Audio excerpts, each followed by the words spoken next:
ಅಖಿಲ ಭಾರತೀಯ ಸಾಹಿತ್ಯ ಪರಿಷತ್ ವತಿಯಿಂದ ನುಡಿ ಸಾಮ್ರಾಜ್ಯದಲ್ಲಿ ಸ್ವರಾಜ್ಯ ಎಂಬ 2 ದಿನಗಳ 3ನೇ ರಾಜ್ಯ ಅಧಿವೇಶನ ದಕ್ಷಿಣ ಕನ್ನಡ ಜಿಲ್ಲೆಯ ಬೆಳ್ತಂಗಡಿ ಸಮೀಪವಿರುವಂತಹ ಉಜಿರೆಯ ಜನಾರ್ದನ ದೇವಸ್ಥಾನದ ಶ್ರೀ ಕೃಷ್ಣಾನುಗ್ರಹ ಸಭಾಭವನದಲ್ಲಿ ಆಯೋಜನೆ ಮಾಡಲಾಗಿದ್ದು ನಿನ್ನೆ ಚಾಲನೆ ನೀಡಲಾಗಿದೆ.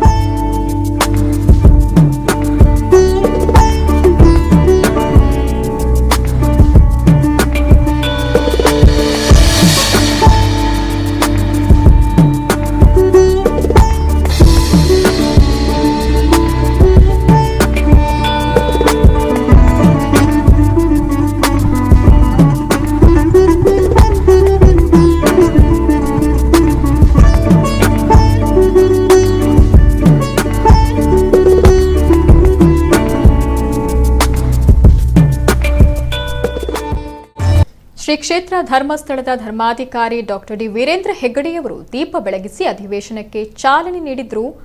ಬಳಿಕ ಮಾತನಾಡಿದ ಅವರು, ದೇಶದಲ್ಲಿ ಭಾಷಾವಾರು ರಾಜ್ಯಗಳನ್ನು ಪರಿವರ್ತಿಸಿದಾಗಲೂ ದೇಶ ವಿಭಜನೆಯಾಗದೆ ಉಳಿದಿರಲು ಮೂಲ ಕಾರಣ ಸಾಹಿತ್ಯ. ಸ್ವರಾಜ್ಯ ಕಲ್ಪನೆಯೊಂದಿಗೆ ಅಖಂಡ ಭಾರತ ನಮ್ಮದೆಂಬ ಭಾವನೆಯನ್ನ ಬೆಳಗಿಸಬೇಕಿರೋದು ಸಾಹಿತ್ಯ ಸಮ್ಮೇಳನದ ಆಶಯವಾಗಿದೆ ಎಂದರು. ಯಾವ ರೀತಿ ನಾವು ಶೋಷಣೆಗೊಳಗಾಗಿದ್ವಿ, ಹಿಂದೆ ಅಸಮಾನತೆ ಎಷ್ಟಿತ್ತು, ಅಸಹಜ ಎಷ್ಟಿತ್ತು, ಮತ್ತು ನಮ್ಮ ದೇಶದಲ್ಲಿ ಮಹಿಳಾ ಶೋಷಣೆ ಹೇಗೆ ನಡೀತಾ ಇತ್ತು, ಇಂತಹ ಅನೇಕ ವಿಷಯಗಳನ್ನು ನಾವು ಗಮನಿಸಿದರೆ ಅಂತಹ ವಿಷಯಗಳಲ್ಲಿ ನಮಗೆ ಸಂಘಟನೆ ಮಾಡುವಂಥದ್ದು ಯುವಕರೇ ಅಲ್ಲದೆ ಬೇರೆ ಯಾರಿಂದಲೂ ಸಾಧ್ಯ ಇಲ್ಲ. ಅಂತಹ ಸಂದರ್ಭದಲ್ಲಿ ನಮಗೆ ಗಾಂಧೀಜಿಯವರ ತತ್ವಗಳು ವಿಚಾರಗಳು ಬೇಡ, ಆದರೆ ಅವರ ನೋಟು ಬೇಕು. ಅಂದರೆ ನಮಗೆ ದೇಶದ ಕಲ್ಪನೆ ಬೇಡ, ದೇಶ ಸಮಗ್ರ ಚಿಂತನೆ ಬೇಡ, ಆದರೆ ಬದುಕಿಗೆ ಬೇಕಾಗುವಂಥ ಸಂಪತ್ತು ಬೇಕು. ಎಲ್ಲರೂ ಇವತ್ತು ಉನ್ನತ ಶಿಕ್ಷಣ ಪಡಿಬೇಕು. ಯಾಕೆ ಪಡಿಬೇಕು? ದೇಶದ ಆಸ್ತಿ. ಯುವ ಸಮಾಜ ಅಂತಂದರೆ ಅದು ದೇಶದ ಆಸ್ತಿ. ಈ ಆಸ್ತಿ ಎಷ್ಟು ವಿದ್ಯಾವಂತರಾಗ್ತಾರೋ, ಎಷ್ಟು ಪ್ರಜ್ಞಾವಂತರಾಗ್ತಾರೋ, ಎಷ್ಟು ಅವರು ಚಿಂತಕರಾಗ್ತಾರೋ ಅಷ್ಟು ಒಳ್ಳೆಯದಾಗುತ್ತೆ. ಸಾಹಿತ್ಯದ ಬಗ್ಗೆ ಯುವಕರಿಗೆ ಇನ್ನೂ ಆಸಕ್ತಿ ಬಹಳ ಕಡಿಮೆಯಾಗಿದೆ ಅನ್ನೋದು ನಮ್ಮ ಭಾವನೆ. ಆದರೆ ಇದರಲ್ಲಿ ಸಾಹಿತ್ಯ ಆಸಕ್ತಿಯನ್ನು ಮೂಡಿಸುವಂತಹ ಪ್ರಯತ್ನಗಳು ಕೂಡ ಮಾಡಬೇಕಾದಂಥ ಅವಶ್ಯಕತೆ ಇದೆ. ಬಳಿಕ ಸಮ್ಮೇಳನದ ಸರ್ವಾಧ್ಯಕ್ಷ ಸಾಹಿತಿ ಡಾಕ್ಟರ್ ನ ಮೊಗಸಾಲೆಯವರು ಮಾತನಾಡಿ, ರಾಷ್ಟ್ರೀಯತೆ ಈ ದೇಶದ ಅಸ್ತಿತ್ವ. ಅದು ಇಲ್ಲದೆ ಹೋದಲ್ಲಿ ದೇಶಕ್ಕೆ ಯಾವುದೇ ಭವಿಷ್ಯ ಇಲ್ಲ. ಅದಕ್ಕೆ ಉತ್ತಮ ಉದಾಹರಣೆ ಉಕ್ರೇನ್. ಈ ನೆಲ ನಾಡಿಗಾಗಿ ಬದ್ಧರಾಗಿರೋದೇ ರಾಷ್ಟ್ರೀಯತೆ. ಇತಿಹಾಸ ಸ್ಥಾಪಿಸಲು ಇತಿಹಾಸವನ್ನ ತಿಳಿದಿರಬೇಕು. ಆದರೆ ನಮ್ಮ ದೇಶದ ಚರಿತ್ರೆ ಯಾರಿಗೂ ಬೇಡವಾಗಿದೆ. ಹಾಗಾಗಿ ಇಂದು ಧರ್ಮ ಮುಖ್ಯವೋ ಸಂವಿಧಾನ ಮುಖ್ಯವೋ ಎಂದು ಚರ್ಚಿಸುವ ಕಾಲ ಬಂದಿದೆ ಅಂತ ಮಾರ್ಮಿಕವಾಗಿ ನುಡಿದರು. ತುಳುನಾಡಿನವರು ಧರ್ಮಸ್ಥಳದ ಏನನ್ನು ಬಿಟ್ಟರು ವಾಕನ್ನು ಬಿಡ್ಲಿಕ್ಕಿಲ್ಲ ಮಂಜುನಾಥ ಅಂತ ಹೇಳುವ ಒಂದು ಮಾತುಂಟು. ಹೆಗಡೆಯವರ ಮಾತಿನಿಂದ ಆ ಮಾತು ಬಂತು ಅಂತ ಹೇಳಿದ್ರೆ ಮಂಜುನಾಥನೇ ಆ ಮಾತನ್ನು ಅವರಿಂದ ಹೇಳ್ತಾರೆ. ನನಗೆ ಅನಿಸುವುದು ಅಷ್ಟೇ, ಇವತ್ತು ಜಗತ್ತಿನಲ್ಲಿ ಯುದ್ಧ ಆಗುವುದಿದ್ರೆ ಯುದ್ಧ ಆಗುತ್ತಾ ಇಲ್ಲ, ವಾಕಿನ ಯುದ್ಧವೇ ಆಗುವುದು. ವಾಕಿನ ಯುದ್ಧದಿಂದಾಗಿ ಭೌತಿಕವಾದ ಯುದ್ಧಗಳಾಗುವುದು.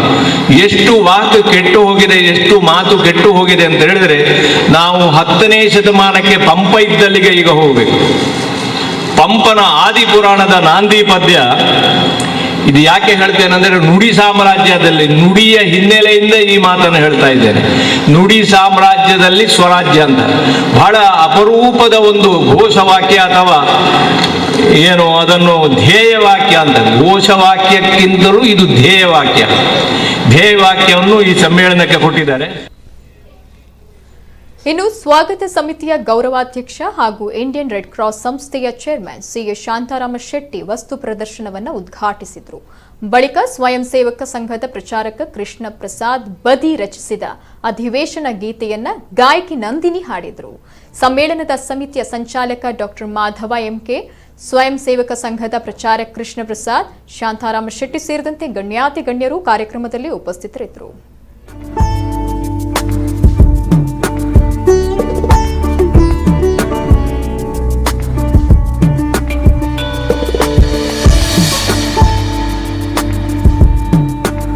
ಯುವ ಜನತೆ ನಿರ್ಮಿಸಿದ ಸ್ವಾತಂತ್ರ್ಯ ಸೌಧಕ್ಕೆ ಅಕ್ಷರದ ಪುಂಜಗಳ ಕುಸುರಿ ಕಂಬ